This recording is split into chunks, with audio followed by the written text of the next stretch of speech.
Not many Christian ministers have 35 armed guards. Canon Andrew White works in one of the world's most dangerous cities as the Vicar of Baghdad. Andrew is my most unique and eccentric friend.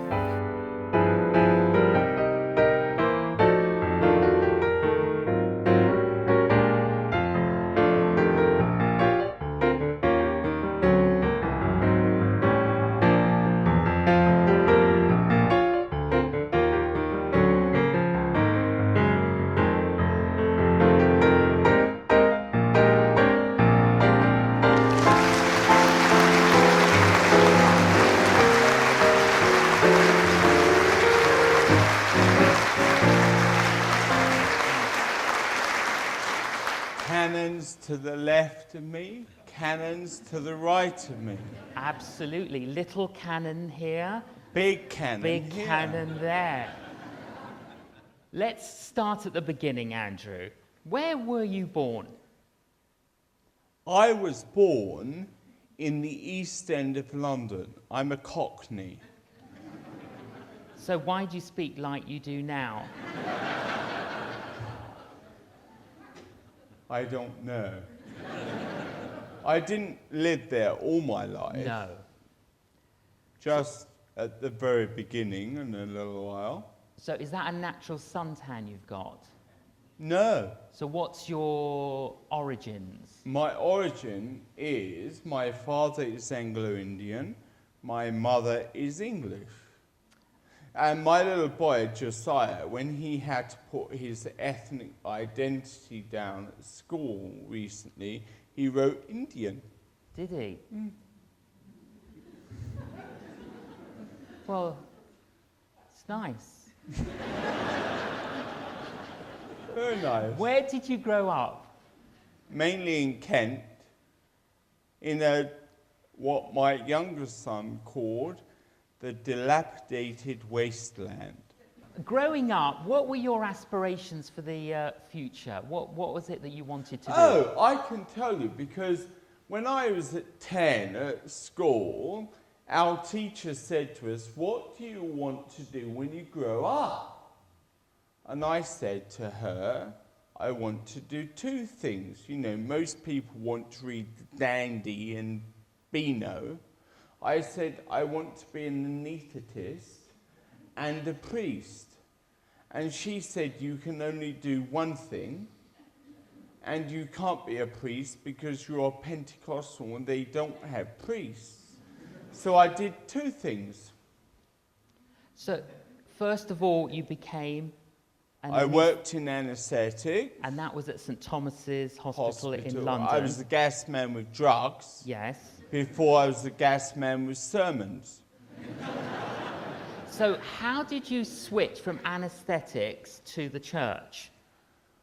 One night, I was doing my praying. By this time, I'd become a bit Anglican. So I did evening prayer according to the Book of Common Prayer. And I was praying opposite Big Ben. And I said, "Thank you, Lord, that I've achieved everything I ever wanted. I got into the hospital I wanted to go to. I trained in the area I wanted to train. I was working in the area I wanted to work in." And then I said something really dangerous. "What next, Lord?" And he said, "I want you to go into the church." And I said, "No, you don't." And then I realized you never went into the church unless you had to. And that was while you're standing looking at Big Ben? Yes. I gave in, eventually, 3 days later. Oh, only 3 days? 3 days. That's quite quick for most of us, actually. Well, it seemed a very long time. And then you started the journey to go to theological college?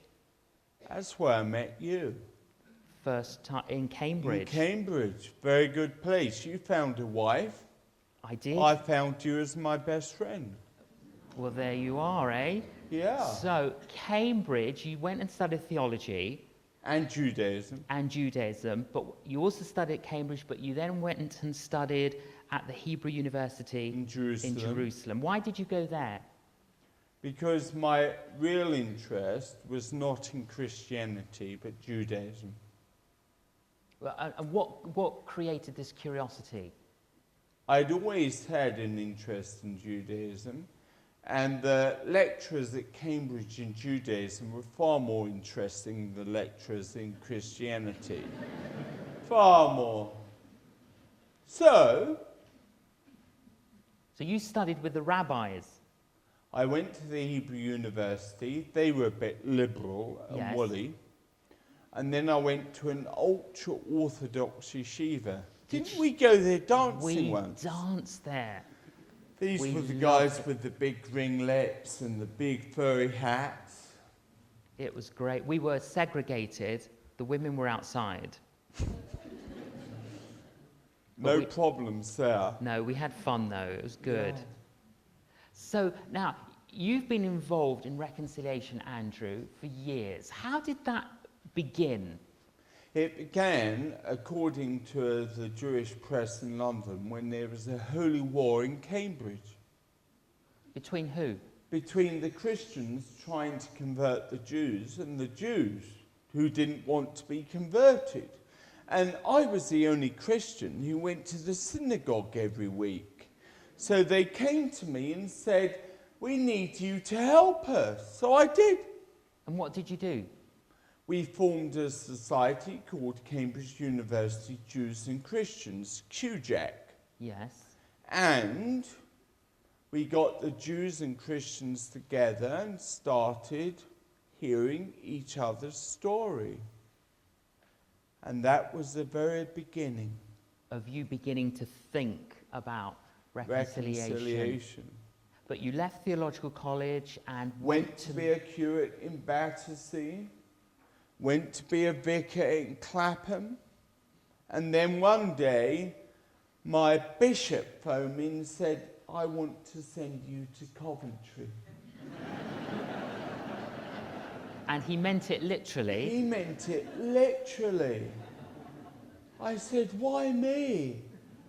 He said, "Because you're one of the few people who understands reconciliation, and this job is being director of the International Centre for Reconciliation." So I went on an interview. And you were quite young at the time. Oh, it was slightly problematic because you have to be 33 to be a canon in the Church of England. You know, the age Jesus died, when he finished, you can start.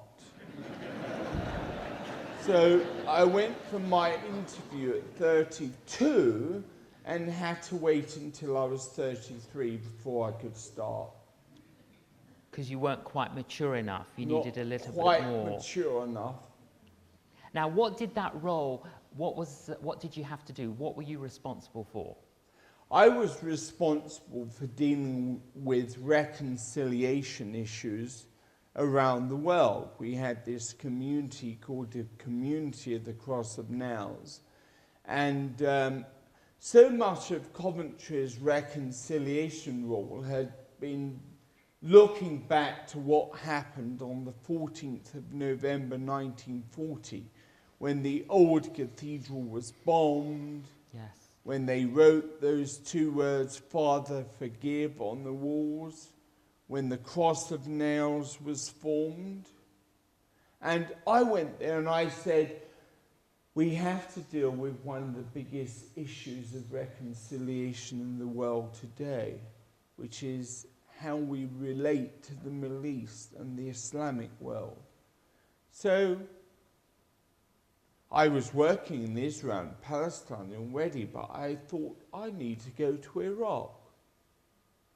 That was rather difficult, getting into Iraq. Yes. But eventually, after everybody saying no, I had a very good idea. And what was that? Get my staff together and pray about it. And it was the last thing we did. We prayed and it worked. As Archbishop William Temple said, when you pray, coincidences happen. When you don't, they don't. So let's just go back pre-Iraq. Your work in Yes. Iraq. You were working in the Middle East. And what kind of work were you doing? Well, I was mainly working on things with Israel and a little bit with Palestinians. Yes. And I was doing things like working on the Holy See's recognition of the State of Israel. It was very difficult when I was a curate. My poor vicar, Paul Perkin, his curate used to keep going off to see the Pope. It was rather difficult. And that was John Paul II. Yeah, good Yes. man, I liked him. He liked you. He liked me as well, that was even better. Yes. Until one day I took my wife to see him. And? I said, Your Holiness, this is my wife. And he looked at me and said, Your wife? I think he thought I was one of him. A couple of years ago, there was a pack of cards, 52 cards, and was The it most wanted in Iraq. they were the most wanted in Yeah. Iraq. But you knew all sorts of people in I'd Israel. had dinner with 26 of them the year before. How did you, and you used to visit people like Yasser Arafat frequently. He was a good friend of yours. And Very good friend. And so how did you begin relating and getting to know all these different people? Do you know what? I've never said this really before. What I did and how I did it and how I got to know these people was totally bizarre. How did I know all these people? How did I just walk in to see Arafat whenever I wanted, or the Israeli Prime Minister, or the Deputy Prime Minister of Iraq? God. Only God. But as well as having a desire for reconciliation, you've got a real heart for the poor and the weak and the vulnerable and the afflicted. And both in Israel and Palestine, you started to help a lot of sick children. I'm laughing a bit because I'm thinking of the day you rang me in Baghdad. And you had said you just brought a leg and I brought an eye. No, the way I'll explain it. Right, so Andrew and I, we were helping some sick children and babies. I don't know, at one time, there was quite a lot that we were trying to help and look after. And not as many as now. Not as many as now, but then. And then I went to see all these children. And I got this kind of fatigue. I like, oh boy, I can't see any more sick children. And then our worker, Hannah Ishaq. he said, you've got to come and see George. And I said, well, who's George? And he said, oh, it's this man, this old man. I said, oh no. I said, I'm done with children. I can't go and see old people now. And he started to cry, so I had to go and see George.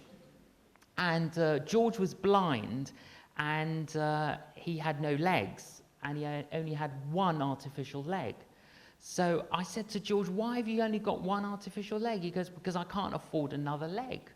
So I said, well, I'll buy you a leg. So he grabs hold of me, and he starts kissing me all over my face. And he says, you're an angel, you're an angel, you're an angel. I said, I don't know, George, if I'm an angel, but I said, I'll buy you a leg. And so then I thought, where am I going to buy a leg from? Well, it's not like you can go to Tesco's, is it? And say, oh, I like a leg. Where's legs? Where do you do legs? So I thought, I better ring Andrew. So I rang Andrew. He knows where you buy legs. He knows where to buy legs from. So I ring Andrew. Andrew's in Baghdad. He answers the phone. I said, Andrew, we need to buy a leg. We need to get a leg. And at that moment, you were... buying an eye. He was buying an eye for someone. And who were you buying an eye for? one of Saddam's generals, and he'd plucked his eye out. George with no eye. He's still got the eye. We bought him. You bought him. I know. Now, all right. How did you started visiting Iraq while Saddam Hussein was still president? Yes. And when you were visiting, what was the purpose of those visits? Bit of this, bit of that, hoping to work in reconciliation with the religious leaders. But now I know that everything was for today. Yes. Then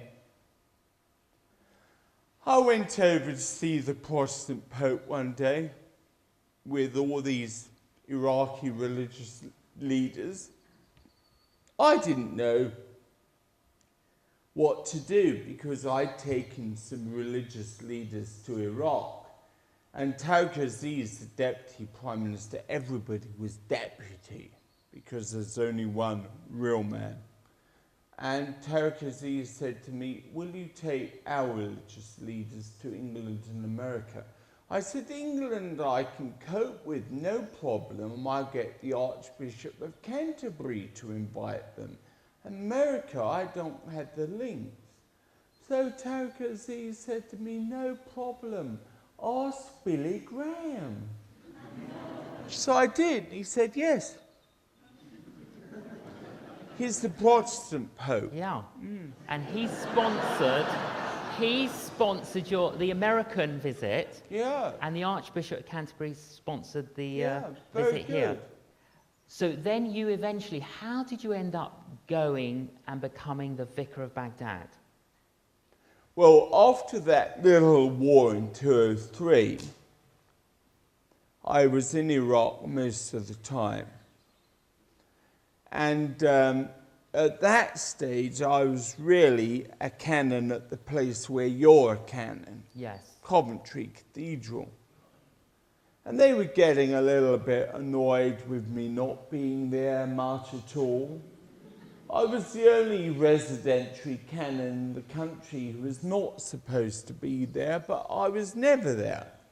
So after I did my 5 years, so then I did another 2, 7, and then I thought it's about time I left here. And when I arrived in Coventry, I got diagnosed with MS. So the Church of England said he needs to go and see the Church of England doctor. He said, Canon White, I'm afraid we've decided you're not really well enough anymore to be a vicar or do any job in England. You should retire early. So I went to Baghdad. Fine.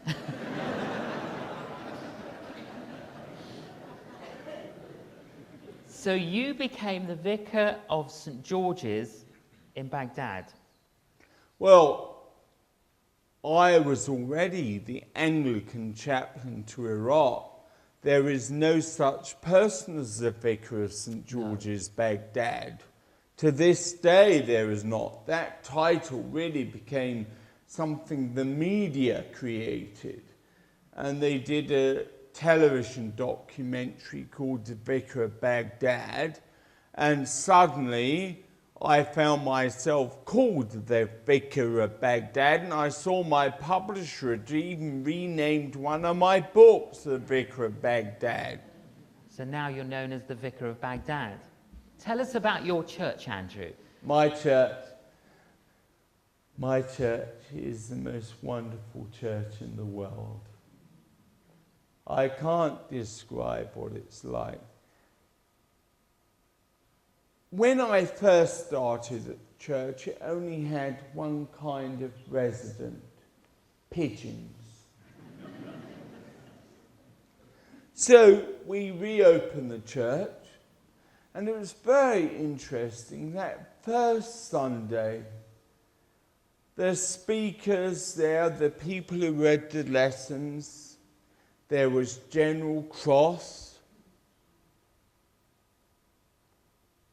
He he was originally a big general and key in Bosnia and the Balkans, but he was sent to Iraq. And then the other lesson was read by John Sawes. He became the head of MI6. And then the other one by General Petraeus, he's just become the head of the CIA. And then Andrew White became the Vicar of Baghdad. Tell us about your church today. What's it like? Well, the church in Iraq is in a very, very difficult situation. We've had 227 people killed this year. And you mean members of your congregation? And the other churches in Baghdad. But one of the complications of our church is the fact that all the other churches have only got 7 or 8 people left. And we have over 4,000. And we also have a big clinic. We have 3 dentists, 4 doctors, a laboratory, a pharmacy. We have a school. We have a shop where we really give everything away, especially your books.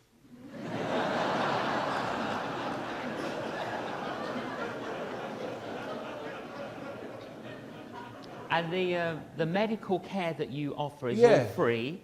All totally free, and most of our patients are Muslims. And you're treating how many people a day? Over 100. Every day. And so many people have come to the church because of the clinic. Yes. Recently, after the mass killings and Christians were really targeted, so many Christians fled. And I said to my curate advisor, I said, at least we will have more food for our people now, because it's very difficult when you feed people every week. Oh, he said, no, we've got more people now than ever. I said, why is there no more Christians left? He said, we've had 540 new people in the church, and they're all Muslim. And we serve everybody. So your church, it's at the weekend, Friday, Saturday, Sunday. Thursday. Starts Thursday. Friday, Saturday, Sunday. We can't have one service because the church isn't big enough. Only seats 500, you can't get them in. It's not like a Church of England church with nobody.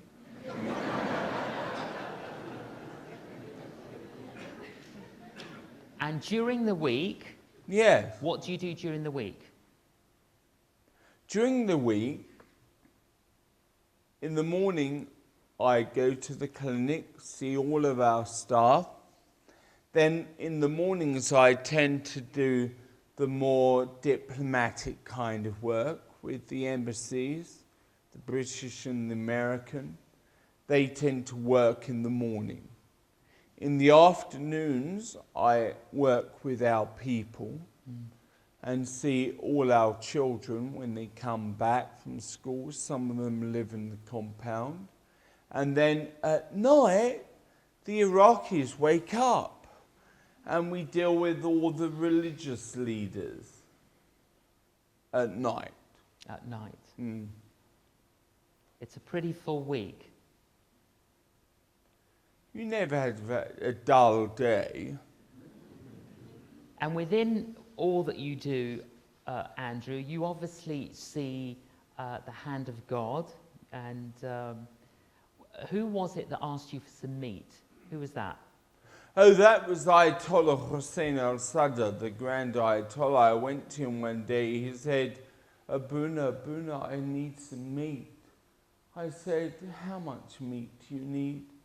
He said, the whole of Iraq. I said, I have about $12 in my pocket. Oh, he said, don't worry, pray about it. When an Ayatollah tells you to pray, you do. So I prayed. I said, "Dear Lord, please send some meat. Amen." The next morning, I went down to breakfast. In those days, we still had hotels, not like now. And a big American comes up to me and says, "Hey, Father, I want some meat." I said, "What do you mean, do I want some meat?" He said, "Well, you're a father, you're helping the people, aren't you? Do you want some meat?" So I said, "Yes." So I said, "How much meat is there?" He said, "I think there's 147 tons. He said, "Don't worry, I've got enough trailers and lorries to take it around the whole country." Now, I didn't realize at first that God had answered my prayer. Now, if somebody brought me a Sainsbury's bag with a dozen lamb chops, I would have thought so. But this meat was so big, I couldn't even see it. And whose meat was it? Oh, the meat was really meant for the American army, but the paperwork was wrong. So we got it. Now, Iraq is a fascinating country, and it's mentioned significantly in the Bible. Yeah, but it's not called Iraq. No. The land between the rivers, or Mesopotamia. From the very beginning of the Bible, chapter 2 of Genesis, we see that the Garden of Eden was by two rivers, the Tigris and the Euphrates, so it must have been Iraq. And right through to the end of Revelation with Babylon, we see Iraq there. So Abraham was from Iraq, Job was from Iraq, Ezekiel was from Iraq, Shadrach, Meshach, and Abednego, Daniel, and then Jonah. the miserable evangelist It's Jonah. who came by submarine. And he was so miserable. One day, a friend of mine told me he was preaching on Jonah. And Jonah was good at the beginning.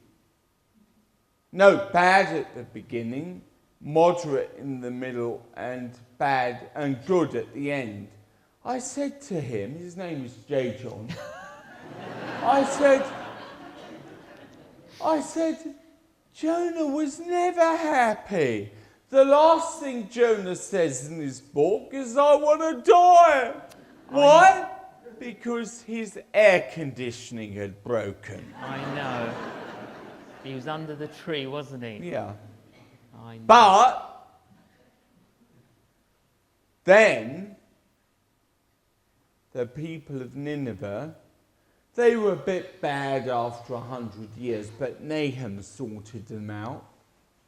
That's what Nahum's all about. I know you've not read it, but believe me, it's the most miserable book in the Bible. And then 700 years later, another miserable guy turned up on his way to India. Thomas. Martoma, doubting Thomas. And he had met with Jesus, he had touched his side, and he said to the people of Nineveh, "Did you know your Messiah has come?" And they said, "No, nobody's told us." So he told them, and they all believed. To this day, Nineveh is Christian. All of the people of my church are from Nineveh, every one of them. Now, did you know that Nineveh was still Christian? Had you been taught that at church? No. And is that 800,000 Assyrian Christians in Iraq? There were 1.2 million. Now there are only 200 left. The rest have fled. They fled. And the Assyrians in the Bible were like Al-Qaeda of today. Now, if you say you're a Syrian, it means you're Christian. My word. If God can change the Assyrians, he can change anybody. And so much of my work is with bad people, but God can deal with them. Of course he can. Now, Ezekiel's tomb is in Iraq. Yeah, I help look after that. Go on, and you tell us about your first visit to Ezekiel's tomb. I was standing on that same hotel the night that I was praying for the meat. You know, the 10-second prayer for the meat. And I saw this huge cloud over the Tigris River. And I thought, that looks like the glory of God. And I said to the Lord, Lord, what is this? And I really felt the Lord say very strongly, read the book of Ezekiel. So I read it. I didn't know it had 48 chapters. Took a little while to read. Anyway, I read Ezekiel and I realized that what I was experiencing was what Ezekiel experienced. The glory of God in this place. And he was by the Kebar River, which was a little river which ran between the Tigris and the Euphrates. And he was with the exiles from Israel to Babylon. And they were at a place called Tel Aviv. That's where Tel Aviv, Israel, gets its name from.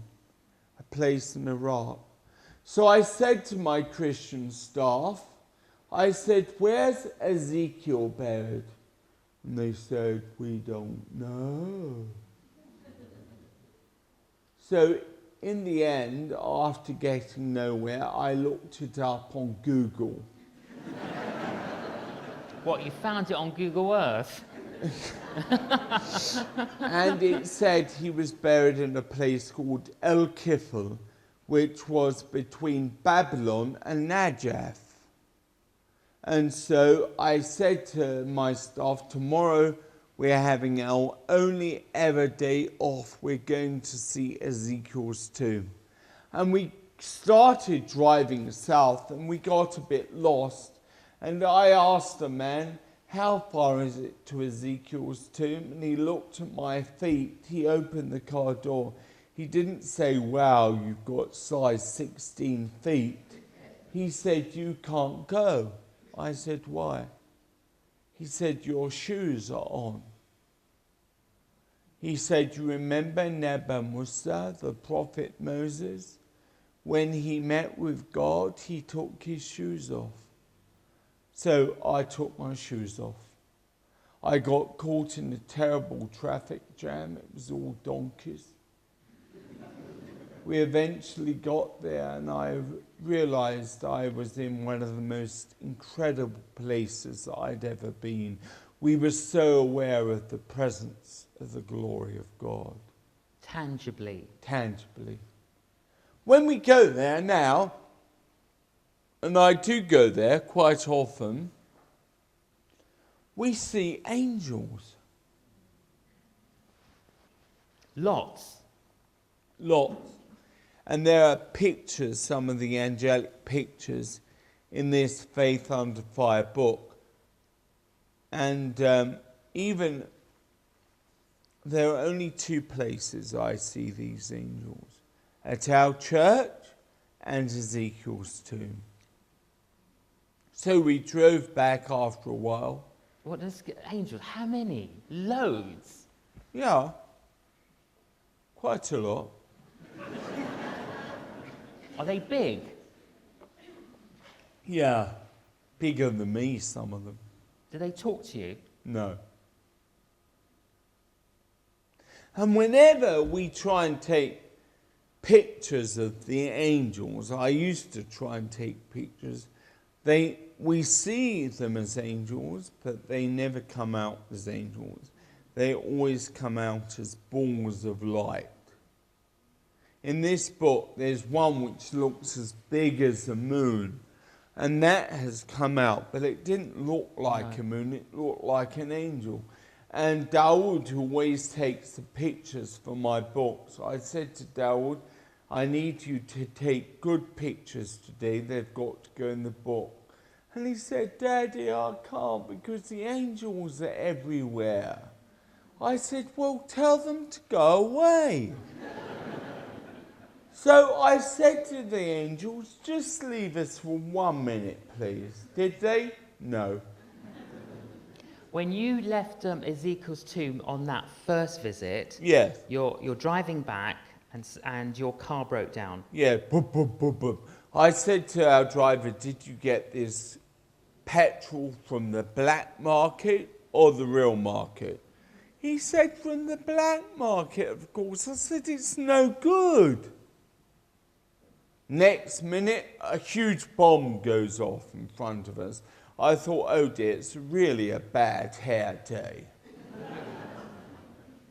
So your car's not working, the No, bomb goes off. Bomb goes off, and suddenly the car starts working. I look behind, and there was 30 oil tankers behind. The bomb was meant for them, not for us. And then once the bomb went off, the car started. Yeah. So we went back to Baghdad.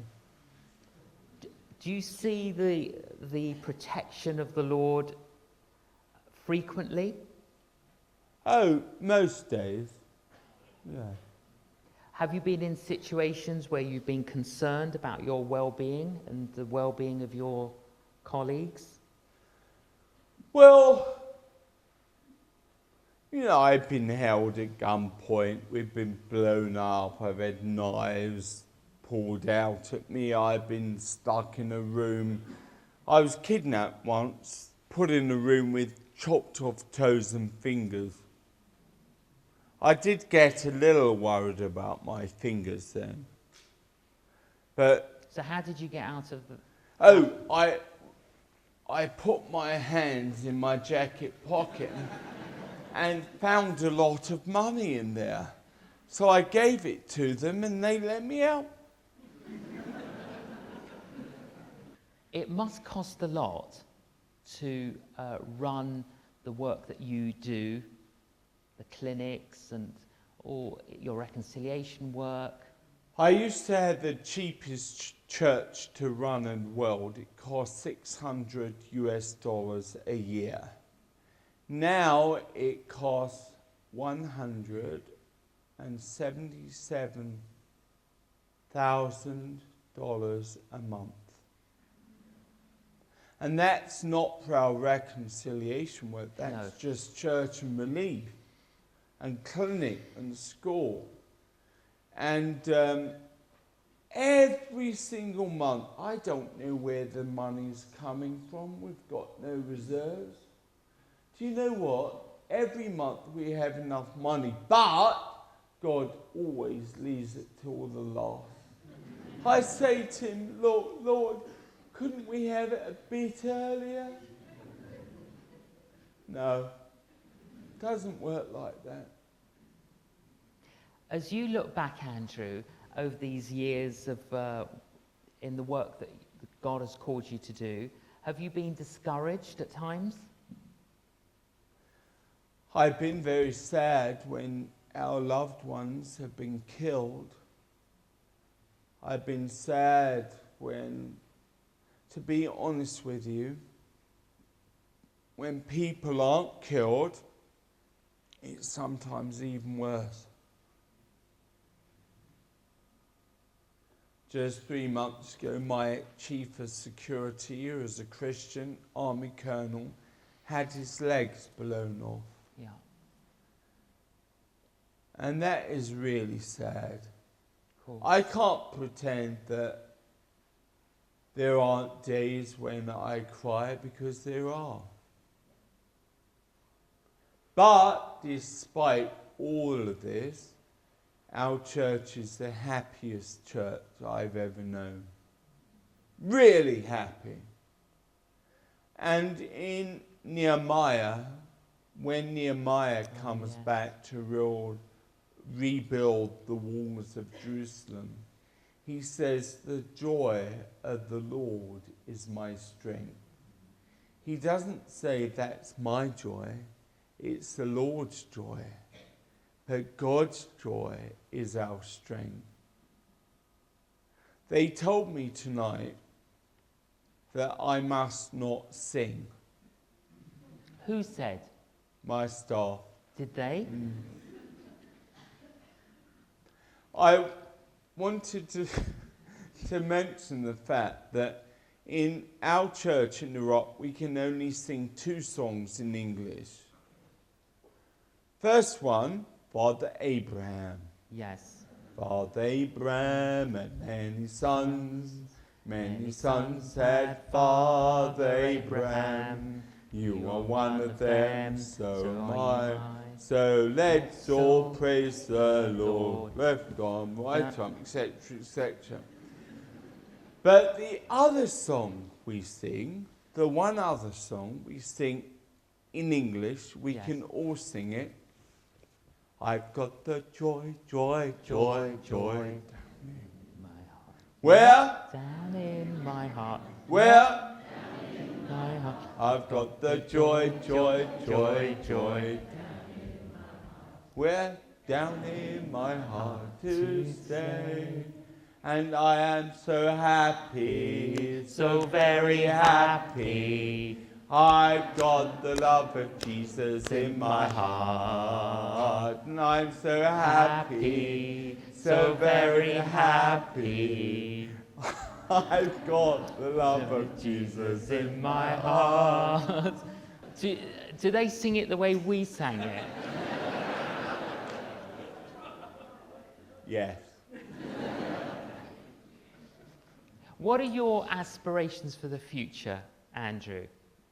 To go back in 2 days' time. If you'd asked me 5 years ago what my aspirations were, I could have told you exactly every year or every month what I wanted to achieve. Now, I just say I want to be back with my people and to do the work of the Almighty. I don't know what's going to happen. None of us know. We've been blown up, shot at. We've been destroyed. Our people have been killed. But we continue rejoicing in the presence of God. Why? Because when you've lost everything, Jesus is all you have left. We have lost everything, but we haven't lost Jesus. You're married to Caroline. Yeah, poor thing. You have 2 sons. Poor boys. Now, Josiah and Jacob and Caroline live in England. But you predominantly live in Baghdad. How does that work? You go on the plane to Jordan and then fly to Baghdad. The really hard thing is when I come home, I have to find $177,000 in 1 week. So it's not as if I come back for R&R, as we call it in Iraq, rest and recuperation. I'm out all the time, talking to people, trying to get them not just to pray for me, but to give them their money.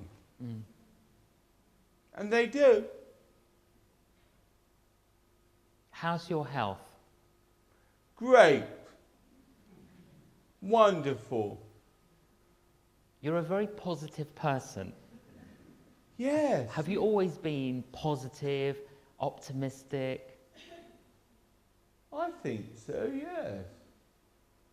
I'm not very good at being negative, but there was a time when my health was so bad that when I came back to England, there was very little I could really do apart from what I had to do.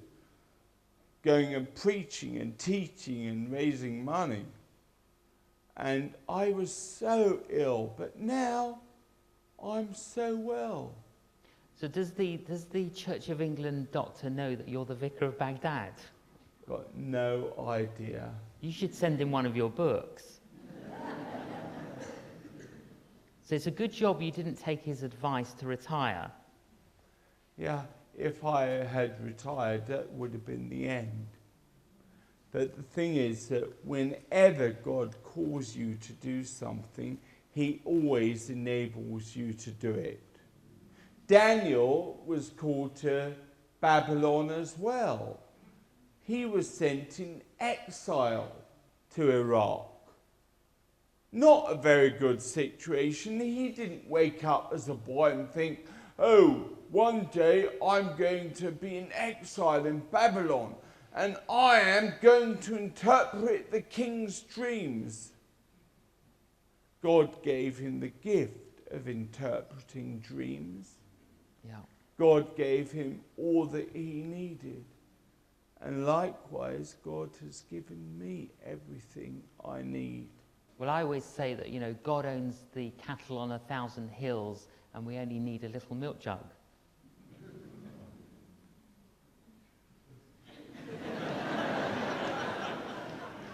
Why haven't you told me that before? I know. Oh, have I not told you that one? No. That's good, isn't it? It's good. Very good. The thing you know, one of the things I really like about you, Andrew, is that you're so, you know a lot, and there's some things you don't know, and you're very kind of, like for example, you went to Davos, to the Economic Summit. The World Economic Right. Forum. Yeah, you come back, your wife says, oh, did you meet anyone interesting?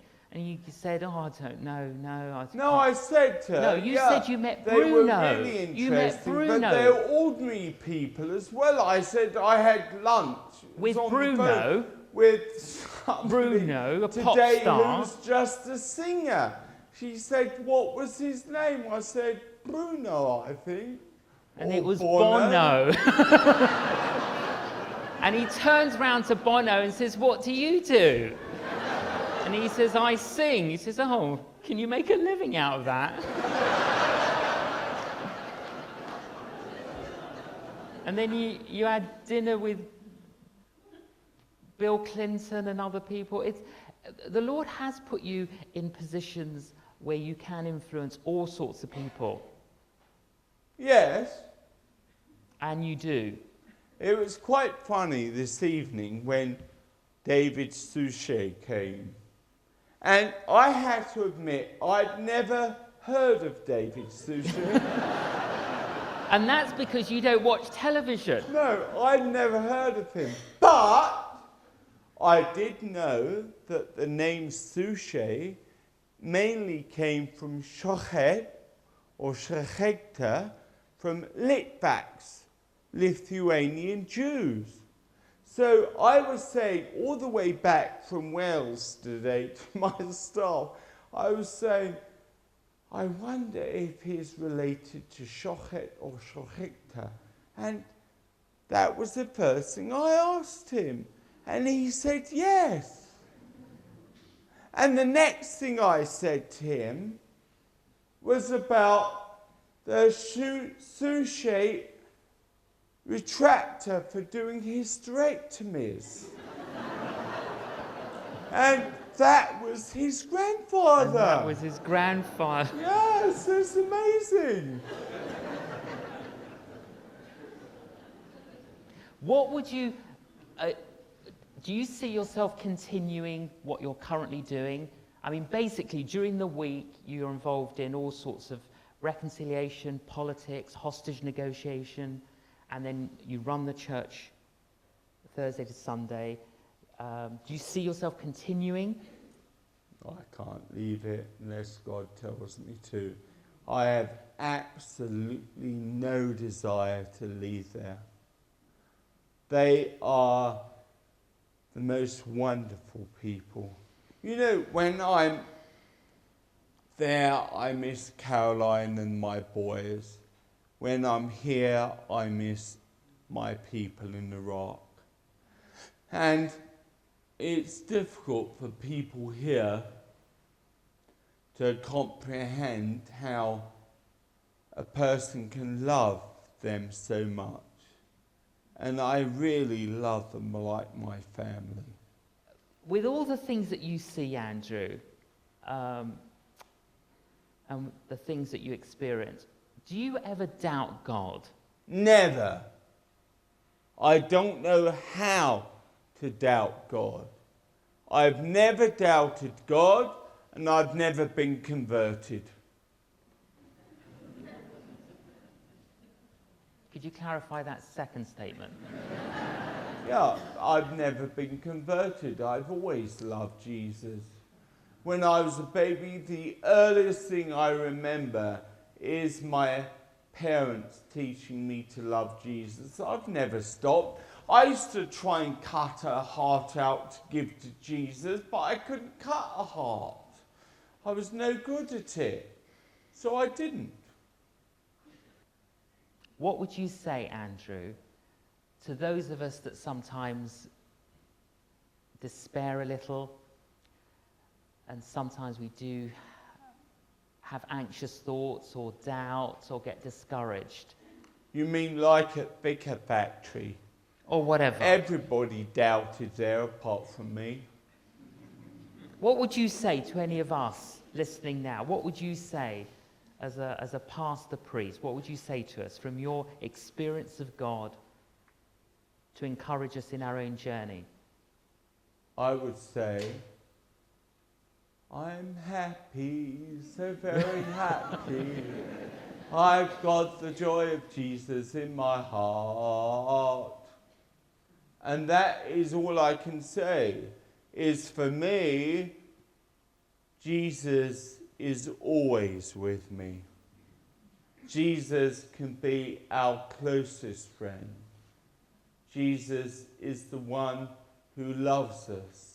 And however difficult things are, even when I see my place being blown up, even when I look out my window and I see that I'm surrounded by soldiers and razor wire and bomb barricades, I know that our Lord Jesus is with us. I don't have any deep intellectual argument to deal with doubt because I've got Jesus beside me. And that is everything. And that's all I've got. Nothing else. You've tried to articulate a little bit of your story in some of your books. Can you tell us about some of your books, Andrew? Right, this one is called Faith Under Fire. It's just been written, came out in March, and it's already been reprinted 5 times. My mother says this is the best one, so she must be right. And this is about faith when so many things are going wrong. This is about trusting in Jesus when we are under fire. Here are pictures of the bodies being taken, for example. There is a picture of all the bodies being taken back to Nineveh to be buried, and surrounding the funeral cars is a great cloud of glory. So there are angel pictures in here as well. It's good. That's a good book. That one? Right. People say to me, how do you manage to cope in Iraq? And I say it's the children. It's not the big people. It's the little people. And here in this book, which is good because it's not just me, but the children write their stories. The children in my group in Baghdad, the children of my inner circle, and also my children, including my 2 boys in England. And it also has wonderful pictures here that one of the children drew. And one of them is of the children coming to Jesus who've been blown up. Their arms are in plaster, their heads are bleeding, all sorts of problems. And the other picture, which really inspires me, is this little boy planting a flower. People often say, "What are you doing in Iraq?" And I say, "I'm just pulling up the thorns and planting flowers." And that comment I got from one of the former Hamas leaders. So that's good about children. And this is the book, the Vicar of Baghdad. This got the award for the best Christian book in England last year. And it has the best pictures. I've looked at the pictures. I've never read the book. I just wrote it. There are lots of other books as well, but we have brought these along tonight. Andrew, you are unique, and you've received all sorts of awards, earthly awards, some pretty prestigious and significant awards, but I'm sure the biggest award that you get is God's smile. Absolutely. I couldn't do what you do. Can you imagine going around trying to tell a group of boring people about Jesus every day, when all I've got to do is say, "I've got the best church in the world. If you don't believe me, come."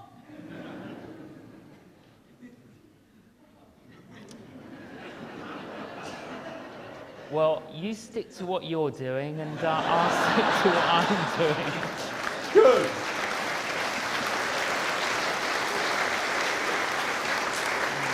But the really important thing is to do what God has called us to do. Absolutely. And I can see that God has given me the ability and the joy to do what I do. I don't see it as anything special. It'd be far harder for me being a vicar in England. I'd be useless. On a day when things were really bad, I said to Caroline, "I wish I was a vicar in a little church in Hampshire where we live." And she said to me, "You couldn't cope with them, and they couldn't cope with you."